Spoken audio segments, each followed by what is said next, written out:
¿Sabías que en Argentina se comen más de 400 millones de kilos de galletitas por año? Y hay un montón de marcas, pero durante décadas solamente dos empresas dominaron el mercado. En su mejor momento, Bagley y Terrabuzzi llegaron a concentrar un 60% de las ventas. Sin embargo, hoy quiero que nos metamos en la historia de la más antigua de las dos. Bagley nació hace más de 160 años con una marca que se volvió viral cuando ni existían las redes, pero sufrió una tragedia que los obligó a cambiar el rumbo. Acá vamos a conocer sus orígenes, sus marcas más famosas y quién manejó la empresa hasta su venta en el 94. Atención nostálgicos, porque este es un video ideal para ustedes. Hola, mi nombre es Javier Ledesma y hoy quiero que hablemos de Bagley. ¡Vamos! Chicos, el frío que hace, por favor, hoy no toca saco porque tengo el buzo y el polar abajo, se me congelan los pelos del bigote. Creo que es la primera vez que adelanto tan rápido cuál va a ser el tema de la próxima miscelánea, porque este video iba a ser de las dos, de Bagley y de Terrabuzzi, pero me di cuenta que habían tantos datos, tantos años de historia, y lo mejor era dividirlo en dos partes, y la verdad tampoco les voy a mentir, era así también tengo más contenido para ofrecerles, ¿eh? A mí me gusta la sinceridad. En fin, creo que Bagley y Terrabuzzi es la mayor rivalidad del mundo galletitero, ya sea por tamaño, por cantidad de marcas, popularidad. Además, competían en todos los productos. Uno sacaba las ópera, el otro las champagne. Uno hacía las express, el otro las criollitas. Y seguro cada uno de ustedes tiene a su preferida, así que cuéntenme acá abajo en los comentarios cuál prefieren, Bagley o Terrabuzzi. Pero justifiquen la respuesta, porque a mí me divierte leer eso, si es que es por nostalgia, por sabor, por lo que sea. Hoy todavía siguen siendo dos grandes jugadores del sector, sin embargo algo cambió, porque hasta los 90 cada una era independiente y concentraban entre las dos un 60% del mercado. En esa época Arcor apenas estaba asomando la cabeza con un 15% de las ventas. Pero más allá de competir, tienen algo en común, más bien un año en común. En 1994 las dos se vendieron, primero Terrabuzzi a la estadounidense Nabisco por 360 millones de dólares y después Bagley a la francesa Danone por 240 millones de dólares. Y vamos a tratar de entender el contexto. ¿Por qué es que decidieron vender? ¿Fue simplemente por plata o hubo algo más? Sin embargo, ustedes ya saben que acá las misceláneas las empezamos por el principio, así que arranquemos con un viaje a 1861. Ese año en los Estados Unidos empezó la Guerra de Secesión entre la Unión del Norte, que quería abolir la esclavitud, y los Confederados del Sur, que al revés querían que siguiera. Dentro de este contexto estaba Melville Sewell Bagley, de 23 años, que vivía en Bangor, una pequeña ciudad dentro del estado de Maine que está ahí, pegadito a Canadá. Pero Melville no tenía muchas ganas de andar a los tiros, así que usó la gran máxima de soldado que huye sirve para otra guerra. La guerra de las galletitas en este caso quizás. Así que se vino para la Argentina y no sabía mucho español, pero consiguió trabajo en la droguería La Estrella, de la familia de Marchi. En el laboratorio de la farmacia, experimento va, experimento viene, el tipo terminó creando un tónico amargo a base de corteza de naranja al que bautizó Esperidina. Y al igual que la Coca-Cola, empezó vendiéndose como un producto medicinal, pero después se convirtió en algo popular y de consumo masivo. Claro, los borrachines después inventaban enfermedades para tener una excusa para escabiar. Tanto éxito tuvo que en 1864 Melville crea su propia empresa, que era la compañía Bagley, para poder venderla con los de Marchi como socios. A ver, sobre la Esperidina hay muchas historias, mitos y leyendas. Por ejemplo, se dice que Bagley armó toda una gran estrategia de marketing viral antes de lanzarla. Aparentemente puso carteles y pintó baldosas diciendo "se viene la Esperidina", y nadie sabía de qué corno estaba hablando, pero al mismo tiempo todos estaban hablando de eso. Los simpsoneros se van a acordar, es como el episodio de Gabo, es exactamente lo mismo. Todo el mundo dice Gabo esto, Gabo lo otro. Otro hito es que la Esperidina fue la primera marca patentada y registrada en la Argentina. En 1876, durante la presidencia de Nicolás Avellaneda, se creó el registro de marcas y patentes, con Melville Bagley como el principal impulsor. Aunque hay otra parte de la historia que nunca se suele contar. Bagley denunció a la licorera Pini Hermanos, los creadores del Pineral, por falsificar su producto, incluso vendiéndolo con el mismo nombre. Y después los Pini contrademandaron a Melville Bagley por invocar y explotar indebidamente el privilegio de fabricar y vender esperidina, y ellos querían que se libere a la industria. Básicamente decían, este muñeco en la botella dice que está patentado y eso es mentira. Y el fallo de la justicia medio que se lavó las manos. Mira, nadie tiene la patente. Y si el yankee quiere poner en el envase que tiene la patente para vender más, bueno, hay libertad de expresión. Así que dentro de todo eso favoreció a Bagley y quizás es lo que aceleró ese pedido de registro. Ahora bien, yendo a nuestro tema en cuestión, que son las galletitas. En ese momento la industria galletitera nacional era casi inexistente. La mayoría de lo que se consumía acá era importado del Reino Unido. Pero a Don Melville se le ocurrió empezar a fabricarlas acá, en una planta en Barracas. Las primeras galletitas que lanzó Bagley fueron las Lola, que a mí me suenan parecidas a lo que hoy serían las Vocación de Arcor, ¿no? ¿A ustedes les parece? Y segurísimo que alguno de ustedes está diciendo, contá de dónde viene la frase de no quiere más Lola, dale, contalo, que es muy famosa. Honestamente, yo la verdad nunca escuché a nadie decirla, ni a mis papás, ni a mis abuelos, ni a nadie, pero bueno, sé que si no lo cuento después me lo van a reclamar, así que acá va. Aparentemente los médicos solían recomendar las galletitas Lola como algo sano, incluso se repartían en los hospitales, y se dice que una vez un paciente se fue a tocar el arpa y alguien dijo, este no quiere más Lola, y ahí quedó, inchequeable realmente. El tema es que entre la esperidina y las Lola, Bagley empezó a crecer mucho en popularidad. Sin embargo, Melville no llegó a ver todo el éxito de la compañía porque murió muy joven, a los 42 años en 1880. En ese momento, la que se pone al hombro la empresa es su esposa, la inglesa Mary Jane Hamilton. Ellos se habían casado en 1866 bajo las órdenes de la Iglesia Evangélica Metodista y tuvieron 8 hijos, pero eran muy chiquitos, la verdad, para meterse en el negocio. Así que una de las primeras cosas que hizo Jane fue trasladar la sede de Bagley a Londres durante algunos años. Otra idea que tuvo fue la de sacar las galletitas Mitre, con autorización de Bartolomé Mitre para poder usar su nombre. Y también en 1908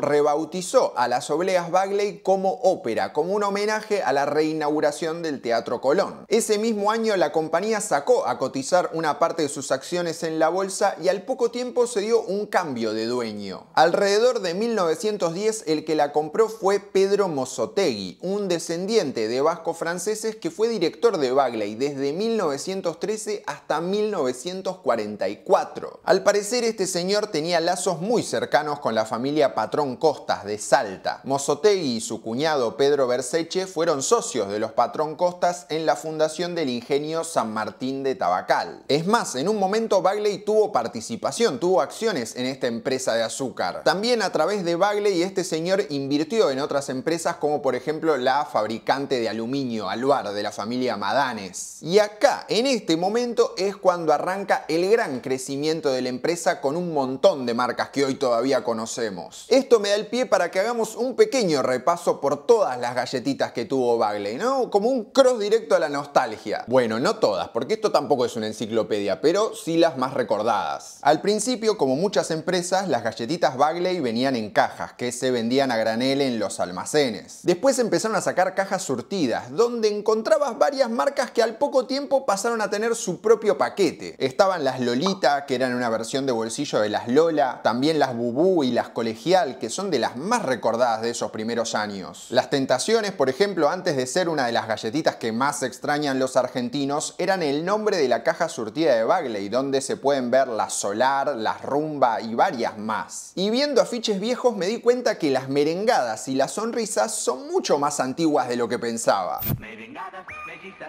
rumba y amor. Merengadas, mellitas, rumba y amor.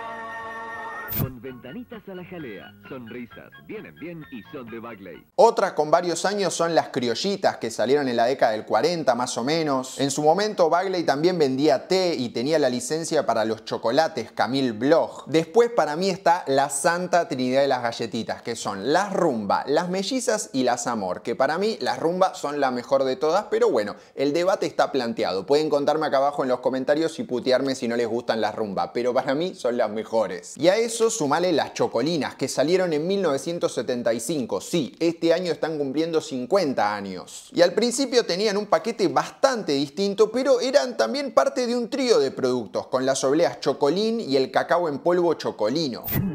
Chocolina, se hicieron tortas.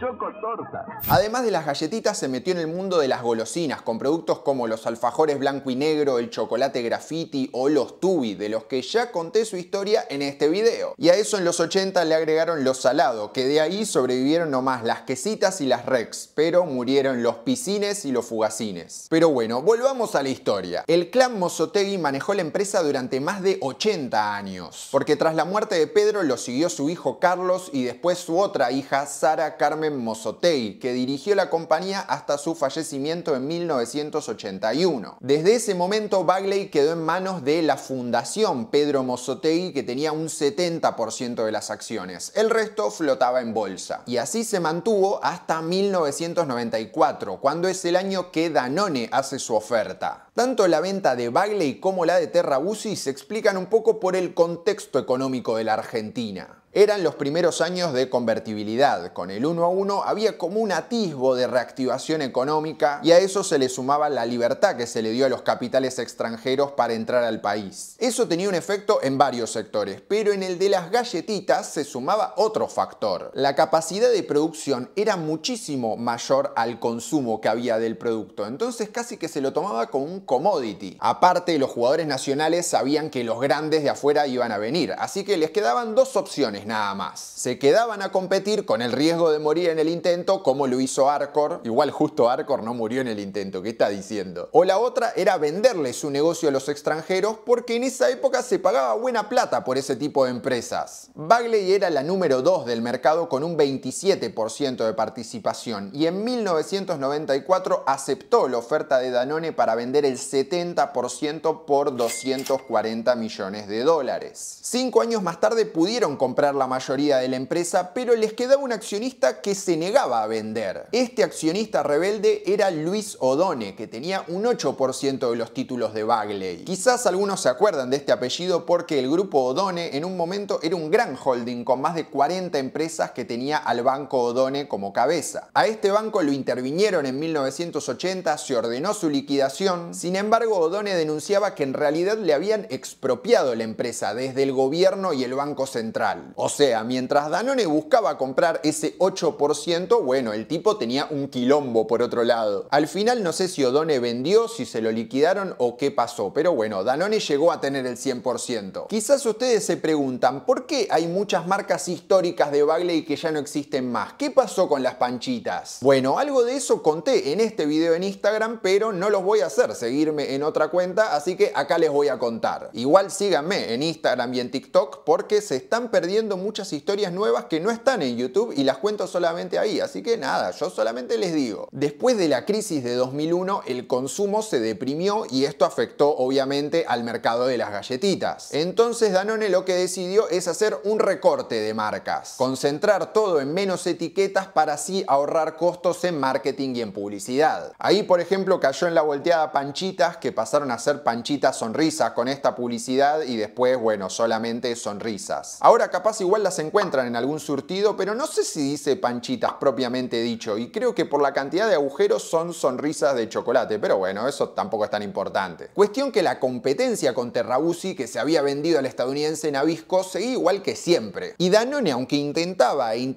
no lograba arrebatarle el primer puesto. Hasta 2004, cuando Bagley finalmente superó a Terrabuzzi como la principal galletitera del país. Pero no lo hizo solo. Ese año, Arcor y Danone acordaron fusionar sus negocios de galletitas en una nueva empresa llamada Bagley Latinoamérica, que iba a ser 51% de Arcor y 49% de Danone. Esta fusión le dio más del 40% del mercado y combinó el portafolio de Bagley con las marcas que tenían los cordobeses, como puede ser Lía, puede ser Macucas, Saladix, etc. Y una de las primeras decisiones que tomó el matrimonio fue el cierre de esa histórica planta en Barracas para trasladar trasladar toda la producción a una fábrica en Córdoba y otra en Salto, en la provincia de Buenos Aires. Después de eso, la verdad no sé si hubo tantas novedades. Algún producto nuevo, algún crossover con la Serenísima, que lo conté en este video sobre la historia de Mastelone, que lo pueden ir a ver si quieren, porque bueno, también en el medio Arcor y Bagley compraron una parte de Mastelone Hermanos, que son los dueños, o por lo menos los históricos dueños de la Serenísima, y ahora justo están en discusiones porque el matrimonio Arcor-Danone está intentando quedarse con la mayoría de Mastelone Hermanos, aunque desde la familia Mastelone todavía no aceptaron la oferta. Igual posiblemente digo esto y cuando salga ya la aceptaron y me cagaron, pero bueno, ahora acá en este momento todavía no. Ahora bien, mientras en Bagley pasaba esto, en Terrabuzzi había un quilombo bárbaro, una denuncia contra los antiguos dueños por una avivada que se mandaron, pero eso lo voy a contar la semana que viene cuando veamos la historia de Terrabuzzi. Y tengo muchísimos datos de color. Por ejemplo, ¿sabían que Ale Sergi de Miranda trabajó en Terrabuzzi? Bueno, basta, que me voy a cebar, voy a contar de más. Esperen una semana y nos vemos. Esto fue todo, espero que les haya gustado. Si así fue, como siempre les digo, déjenme un pulgarcito acá abajo. Si de alguna manera también quieren colaborar con este canal, pueden mandarme un cafecito, va a estar mi usuario acá abajo en la caja de la descripción. Yo sé que mucha gente no llega a esta parte del video, pero si llegaste, quédate porque esto es importante. A fines de julio sale una nueva edición del consultorio de las misceláneas, ese video en el cual yo respondo preguntas que me mandan ustedes. Así que si tenés alguna pregunta sobre una marca, una pregunta específica, no pidas historias, puede ser sobre marcas, sobre alguna empresa, sobre algo relacionado con el mundo de los negocios o sobre mí, sobre lo que quieras. Bueno, déjala acá abajo en los comentarios, pero igual también voy a después subirlo en la publicación que sale ahí en el canal de YouTube, no importa. Pero si llegaste hasta acá y lo viste, deja acá abajo tu pregunta y lo voy a responder. Habiendo dicho esto, no me queda nada más para decir, les voy a dejar por acá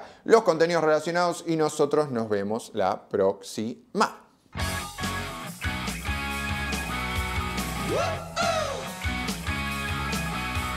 Woo!